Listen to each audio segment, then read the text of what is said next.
Ilham Mulyawan dari Askot PSSI Kota Depok, kebetulan dari AFK yang membawahi futsal di Kota Depok. Acara hari ini workshop sangat bermanfaat bagi kita, terutama praktisi atau pelatih yang membina atlet-atlet kita di Kota Depok. Jadi untuk ke depan saya harap KONI terus konsisten mengadakan acara ini karena acara ini sangat bermanfaat untuk kita mengembangkan atlet-atlet kita di Kota Depok hingga nanti berprestasi di kancah provinsi maupun kancah nasional. Dan mungkin ke depan bukan tidak mungkin bahwa atlet kita juga akan berprestasi di tingkat internasional. Jadi acara workshop pada hari ini sangat luar biasa. Terima kasih sekali lagi untuk KONI. Saya ucapkan atas bisa memfasilitasinya kami para pelatih dan praktisi yang ada di Kota Depok. Terima kasih KONI.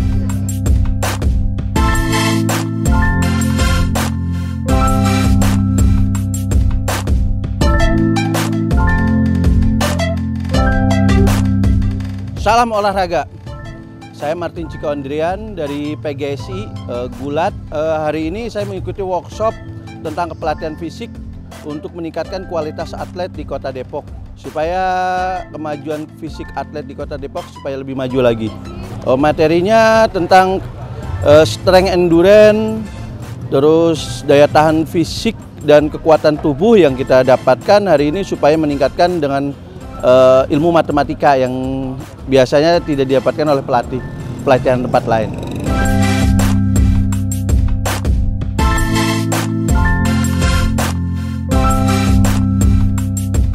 Ya, jadi ini pelatihan lanjutan ya. Setelah beberapa waktu yang lalu kita memberikan pengetahuan pelatih-pelatih di KONI Depok ini tentang bagaimana sih latihan fisik yang betul gitu. Semua komponen fisik itu kita jelaskan, mulai dari konsep latihannya sampai pada aplikasi latihannya seperti apa, termasuk variasi bentuk-bentuk dan lainnya.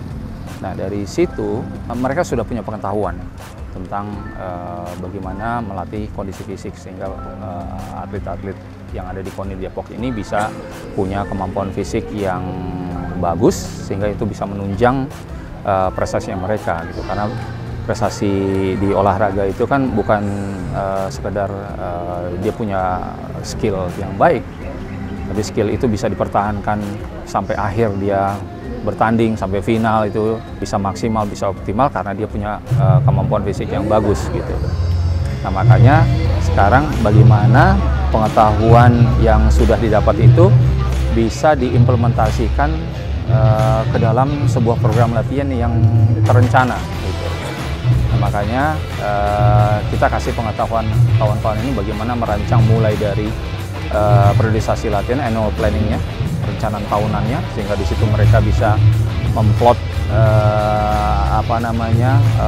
penyebaran latihan kondisi fisiknya seperti apa gitu kan, sampai menjelang pertandingan, dan akhirnya nanti mereka juga bisa menghitung beban latihan yang selama ini kan kalau kita mau tanya ke pelatih gitu, ini latihannya sekarang berat apa ringan coach gitu ya, dia cuma bisa bilang ini berat, tapi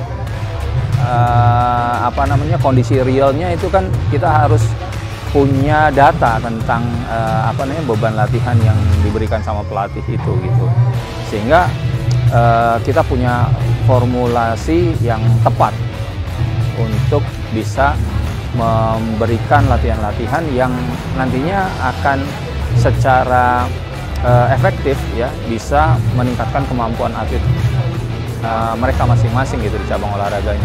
Jadi nggak wasting time di memanfaatkan waktu yang ada ya dengan hasil yang maksimal, ya tentunya dengan perencanaan gitu yang baik.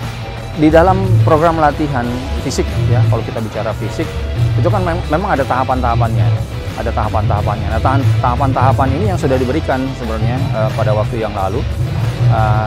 Cuma dalam kondisi menjalankan tugas sebagai pelatih itu kan mereka harus berhitung.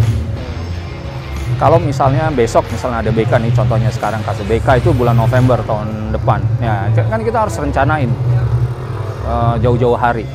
Nah, di dalam periodisasi latihan itu kita harus bisa membuat perencanaan 1 tahun paling nggak sebelumnya gitu. Nah, tahapan-tahapan latihannya itu yang mereka sudah dapatkan dari pelaksanaan penataran yang lalu.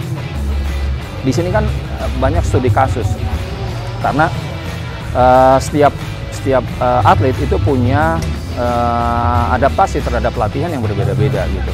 Ya, jadi misalnya untuk latihan kekuatan, ya di tahap awal itu fundamental latihan kekuatan itu latihan stabilisasi. Nah, itu bisa diaplikasikan bisa 2 bulan, bisa 3 bulan gitu kan, tergantung data awal dari atletnya masing-masing itu gitu loh. Kalau kemampuannya masih di 60%, ya itu butuh waktu yang lebih panjang dibanding atlet yang sudah maju gitu, yang sudah level kondisi fisiknya bagus gitu kan. Nah, itu yang harus diantisipasi. Tapi ada data yang bisa menilai atlet itu sampai di level mana. Nah, data itu yang diambil di awal sebelum mereka menyusun program latihan. Nah, jadi program latihan disusun itu ada dasarnya. Kalau nggak ada dasar, nggak ada data, ya itu ya nebak-nebak aja, bim salah bim, kayak tukang sulap gitu kan. Jadi kita juga ingatkan lagi bahwa dalam menyusun program latihan ini ya kita harus melihat secara individu gitu. Ya, jadi nggak bisa disamaratakan, nggak bisa digeneralisir. Ya, makanya prinsip latihan individual di dalam olahraga itu penting, karena kita mau ya, pelatih itu kan punya sekian atlet ya, dan level kemampuannya berbeda-beda.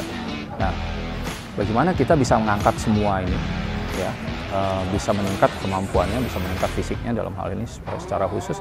Ya kita harus tahu kemampuan mereka orang per orang gitu secara individu. Nah, nanti treatmentnya juga akan berbeda satu sama lain.